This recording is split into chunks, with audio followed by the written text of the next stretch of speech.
Zee 24 तास, एक पाऊल पुढे। ठाण्याच्या महासभेत झालेला राडा आणि त्यानंतर राजकीय संस्कृती लयाला जाते आहे का इथपासून ते खरंच कायद्याचंच उल्लंघन झालेलं आहे का इथपर्यंत अनेक प्रश्न उपस्थित झालेले आहेत। याविषयी आपण चर्चा करतो आहोत। नरेश म्हस्के यांच्याकडे आपण जाऊया। नरेश जी, ब्रेकवर जाण्यापूर्वी ज्याप्रमाणे नजीबजींनी सवाल उपस्थित केलेला होता की पत्र दिलेलं होतं, घोषणा करायच्या तारखेआधी पत्र सबमिट झालेलं होतं, असं असताना मग काँग्रेसकडे हे पद का गेलं? हे बघा, आम्ही निवडणुका झाल्यापासून पहिली महासभा लागल्यापासून आम्ही यांच्याकडे मागणी करतोय। पहिल्या मध्यंतरी महापौरांनी मीटिंग लावली होती की या मीटिंगला यांची बहिणी बहिष्कार टाकला, हे लोक कोण आले नाहीत आणि शेवटी ठाण्याचा कारभार चालण्याकरता किती दिवस आम्ही वाट पाहणार। आणि काँग्रेस हा यांचाच विरोधी पक्ष आहे। माणिकराव ठाकरे यांच्या आदेशावरून आम्हाला पत्र आलं होतं, त्यानुसार आम्ही विरोधी पक्षनेता जाहीर केलेला आहे। आणि जर आमचा चुकीचा निर्णय असेल, माननीय हायकोर्ट जो निर्णय देईल, यांना दाद हायकोर्टात जावं, त्यांनी नसेल तर नगरविकास खात्याकडे जावं, मुख्यमंत्र्यांकडे जावं। माननीय हायकोर्ट सभागृह कायदा सोडून चालणार आहे, तुम्हाला मुख्यमंत्री नगरविकास खात्याचा निर्णय देईल, संस्कृती चालू केलेली शिवसेना आणि ठाण्यात नव्या प्रकारे। ठीक आहे, आपण निर्णय मान्य करू ना। अगदी याविषयी आपण अधिक बोलूयाच। मिलिंद बल्लाळ आपल्या सोबत आहेत, राजकीय विश्लेषक आहेत। मिलिंदजी, ठाण्याचा तुमचा गाढा अभ्यास आहे, ठाण्याच्या राजकारणावर सुद्धा। ज्या प्रकारे ही सगळी गणितं फिरतायत, कायदा मोडला की कायदेशीरच आम्ही वागलो यावरून वाद आहेत। आता कोर्टामध्ये याचा फैसला जो काय आहे तो होईलच। तुम्हाला काय वाटतं की ज्या प्रकारे ठाणेकरांसमोर हे चित्र उभं केलं जात आहे आणि ठाण्याच्या विकासासाठी आम्ही हे केलं, पदावर नेते नव्हते, खुर्च्या रिकाम्या होत्या, कारभार हाकता येत नव्हता, काय याच्या मागे स्वार्थाचं राजकारण तुम्हाला दिसतंय? नाही, प्रत्येकाच्या स्वार्थाचं राजकारणापेक्षा मला थोडंसं आपण जी चर्चा आता करतोय ती थोडीशी त्या परिघाबाहेर पण न्यायला पाहिजे की हा फक्त ठाणे महापालिकेतला विरोधी पक्ष नेता किंवा ठाणे महापालिकेतलं सत्तेचं गणित हा विषय नाहीये। इथे मला असं वाटतं की एकूणच काँग्रेस आणि राष्ट्रवादी काँग्रेस यांच्यामध्ये जी सध्या निर्माण झालेली दरी आहे आणि त्यांच्या नेत्यांमध्ये जे एक प्रकारचं एकमेकांच्या विरुद्धचं जी वक्तव्य आहेत तीच वक्तव्य ठाण्यातल्या स्थानिक पातळीवर उमटू लागलेली आहेत आणि त्याच्यामुळे त्याचं पडसाद जे आहेत ते या ठाणे महापालिकेत दिसत आहेत।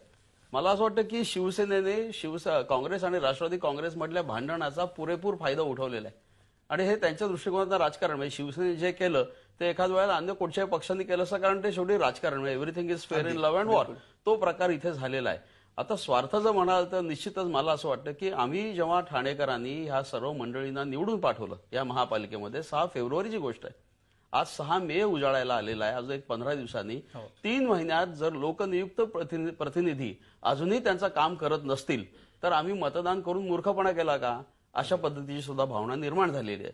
आणि खास करून ठाणे महापालिकेत जेव्हा आता पावसाळा तर जवळ आलेला आहे, पावसाळा जवळ आलेला असताना पावसाळ्याची काही कामं असतात। आता हे म्हणतात की आम्ही ते सगळी तरतूद करून ठेवलेली आहेत, परंतु अनेक कामं अशी असतात की ती वेळच्या वेळी व्हायला पाहिजे असतात, त्या पद्धतीकडे दुर्लक्ष झालेलं आहे। तर ह्यामुळे ह्या संपूर्ण जर ह्यांचा कारभार जर आपण पाहिला त्यात स्वार्थापेक्षा म्हणजे एकीकडे म्हणायचं की आम्ही राजकीय जोडे बाहेर काढून आम्ही येऊ, आम्ही विश्वस्त आहोत, परंतु विश्वस्तांनी जसं वागायला पाहिजे किंवा राजकीय जोडे जे बाहेर काढले पाहिजेत तसं काही होत नाहीये। किंवा माझं स्पष्ट असं मत आहे की आपण साधारणपणे विश्लेषण करताना नेहमी म्हणत असतो की स्थानिक स्वराज्य संस्थांच्या निवडणुका आणि विधानसभा आणि लोकसभा निवड यांचा काय परस्परांशी संबंध नसतो, परंतु अलीकडे ते फार प्रकर्षाने जाणवायला लागलेले की ह्यांचा संबंध असतो। कारण की काँग्रेसला प्रचंड भीती वाटते ठाण्यामध्ये की ते वायपॉट राष्ट्रवादीच्याकडनं होण्याची एक भीती आहे। आणि हा जो आज प्रकार आहे की काँग्रेसनी जर विरोधी पक्ष नेतेपद जे मिळालं ते तातडीने घेतलं, ह्याचं कारणच ते आहे की त्यांना राष्ट्रवादीकडनं कुठेतरी भीती आहे।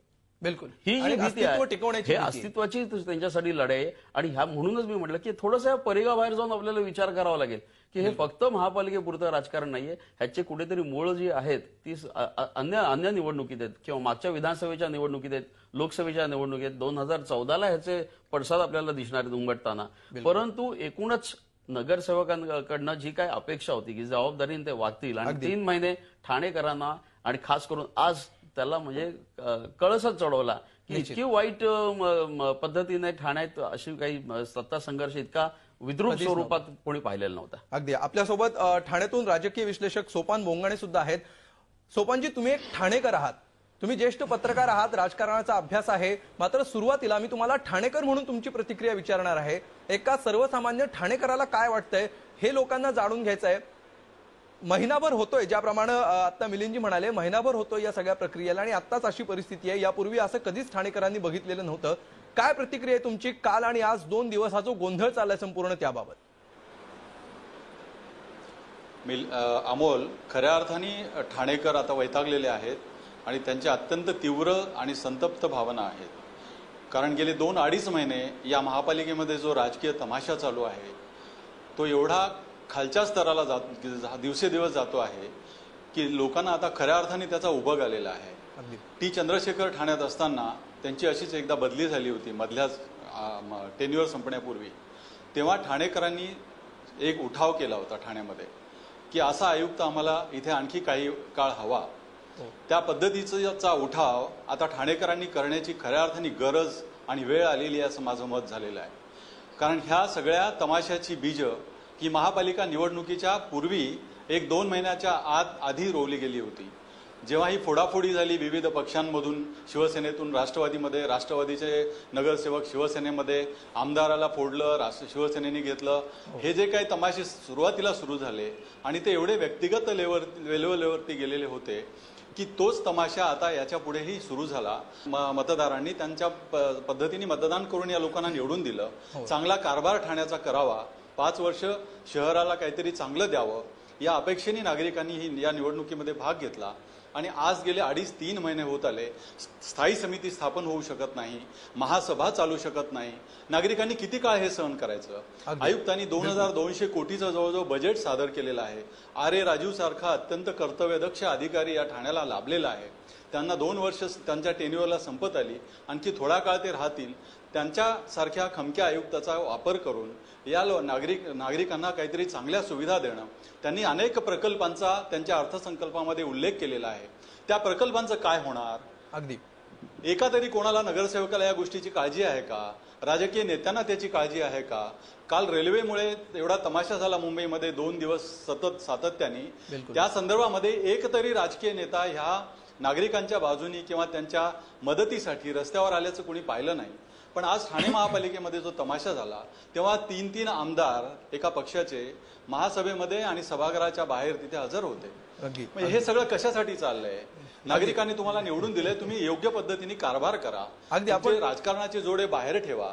बिलकुल आपण हे विचारूया. मनोज शिंदेना आपण हे थेट विचारूया. मनोजजी, ज्या प्रकारे सगळं बेकायदेशीर, अगदी सोपानजी, मी येतो तुमच्याकडे.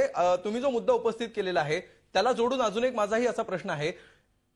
तुम्ही म्हणता आहात की काँग्रेसनं मिळालं काय किंवा राष्ट्रवादीला मिळालं काय. दुसरा मुद्दा तुम्ही असा म्हणता की काँग्रेस आणि राष्ट्रवादी हे मित्र पक्ष आहेत, सगळ्यात जवळचा मित्र पक्ष तुमच्यासाठी हा राष्ट्रवादी आहे. असं असताना सुद्धा विरोधी पक्षनेते पदासारख्या पदावर दावा करताना तुम्ही राष्ट्रवादीला विश्वासात घेतलं होतं का? तुम्ही विरोधी पक्षनेते पदासाठी अर्ज करताय हे राष्ट्रवादीला माहिती होतं का?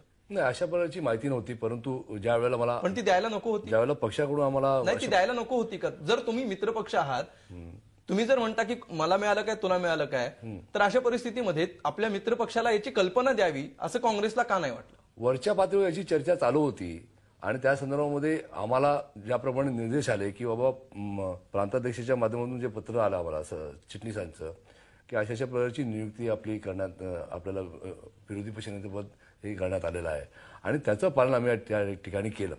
त्याच्यानंतर हा वाद रंगला गेला की एक्झॅक्ट झालं काय, मिसकम्युनिकेशन झालं आहे की वरच्या पातळीवरच्या ज्या चर्चा आहेत त्याच्यामध्ये काहीतरी, म्हणजे वरच्या पातळीवरच हे कम्युनिकेशन व्हायला हवं होतं असं तुम्हाला वाटतं, जे झालं नाही. अगदी काय म्हणाल तुम्ही नजीबजी? मुख्य म्हणजे अमोल, मला थोडासा विषय जे आता बल्लाळ साहेबांनी, सोपन भगवणे साहेबांनी जे सांगितलंय, म्हणजे विरोधी पक्ष नेता हे मुख्य आजचा महाराड्याचं कारण नव्हतं. जे टोटल महाराष्ट्रात आज जे केंद्रबिंदू ठरलाय, महासभा आणि महाराडा जे चित्रीकरण होतंय, त्याची पार्श्वभूमी 2 मिनिटात मला सांगायची आहे का. मुख्य म्हणजे हे विरोधी पक्ष नेत्याला वळून काँग्रेस आणि राष्ट्रवादी काँग्रेसमध्ये आणखी कुठेतरी दरी निर्माण करायची हे जे पद्धत शिवसेनेने जे प्रसार माध्यमातून केलेली आहे ते पूर्णपणे चुकीची आहे. मुख्य म्हणजे ज्या शहराचे प्रश्न सोडवायचे, तुम्ही सत्तेवर महापौर म्हणून विराजमान झाल्यानंतर 19/3 तातडीने जेव्हा तुम्ही स्थायी समितीचे सदस्य घोषित करायला पाहिजे होते आणि ते घोषित करून तातडीने महापालिकेचं कामकाज सुरळीत चालू करायला पाहिजे. त्याच्यात अर्थसंकल्प होता, बरेचसे पावसाळ्यापूर्वीचे प्रश्न, सर्व प्रश्न होते. ते 19/3 संख्याबळ कोकण आयुक्ताची आली नाही म्हणून अर्धा 3 मिनिटात तुम्ही महासभा संपवली. 1 मिनिटात डायरेक्ट बसले, घाई गडबडीत तुम्ही पुष्पहार करून 1 मिनिटात तुम्ही सभागृह नेत्याची घोषणा केली, सांगितलं मला पत्र प्राप्त झाला नाही आणि निघून गेले. म्हणजे कुठल्या सदस्याला बोलायची संधी नाही दिली. आणि जेव्हा फॅक्स आलेला आयुक्ताच्या दालनात महासभा सुरू होण्याच्या 25 मिनिटापूर्वी फॅक्स आला होता. म्हणजे एकदा माणसाला, महापौराला काळजी असते शहराची, तर त्यांनी ते विचारलं असतं, सचिवाला विचारलं असतं की बाबा आपल्याला संख्याबळ आली आहे का, स्थायी समितीची सदस्य घोषित करायचे, त्याप्रमाणे आपल्याला पक्षाचा प्रमाणे सदस्यांची नावं घ्यायची, आली आहे का, विचारायला पाहिजे होतं. सचिव म्हणते की मला विचारायची संधी, मला विचारलं नाही, महापौरांनी स्वतः घोषित केलं आणि निघून गेले, मी काय करणार. आणि फॅक्सची डेट होती.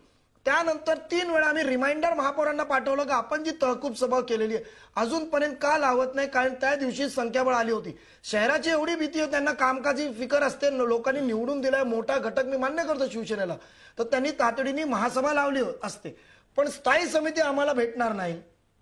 8 सदस्य लोकशाही आघाडीचे जाणार आहे, चिठ्ठीवर स्थायी समिती सभापती होईल, त्या भीतीने त्यांनी एवढा दिरंगाई केली आणि कमीत कमी 1 महिना त्यांनी लावला सभा लावण्यासाठी. त्याच्यात त्यांनी जे घडामोडी केली, जे राजकीय तोडफोड काय त्यांना करायचं होतं, समीकरण बदलायचं होतं, त्यांनी समीकरण बदलण्याचे प्रयत्न केले आणि त्या प्रयत्न करून आज मीटिंग लावली आणि पूर्ण हे राडा झाला फक्त नियमावर झालेला आहे. विरोधी पक्ष नेत्याचा आज कुठेही सभागृहात चर्चा झालेली नाहीये. फक्त नियमाचा आधाराने सभा चालवावी, नियमाच्या आधाराने सर्व घोषणा व्हावी, याच भांडणात, याच विषयाला भांडत करत करत महापौरच्या डायस पर्यंत झाला का महापौर कुठल्याही गोष्टीचा ऐकायला तयार नव्हते. आजच्या सभेत महापौर HS पाटील नव्हते. आजच्या सभेत नरेश मस्के म्हणून महापौर काम करत होते. आपण ते क्लिपिंग्स बघा. अगदी नरेश म्हणायचं, ते महापौर म्हणायचं, 2-2 मिनिटात नरेश त्यांच्या कानात काय म्हणायचं आम्हाला देवाला ठाऊक आहे. आणि हे पूर्ण राड्याचा केंद्रबिंदू म्हणजे नरेश मस्के होते. आणि आज त्यांनी कायद्याला धरून त्यांनी महासभा चालवली असते तर आज हे प्रकरण, निंदायक प्रकरण आज ना ठाणे शहरासमोर आम्हाला जायला लागत असतं किंवा महाराष्ट्रात. निश्चित नरेश मस्के काय किंवा मनोज शिंदे काय, त्यांच्या चेहऱ्यावर आता एक प्रकारे हा मुद्दा मांडत असताना हसू उमटलेला आहे. त्यांच्याकडून आपण उत्तर घेणार आहोत, त्यांना नक्की काय म्हणायचं, याचा प्रतिवाद कसा करायचा आहे ते भेटूया एका ब्रेक नंतर. झी 24 तास, एक पाऊल पुढे.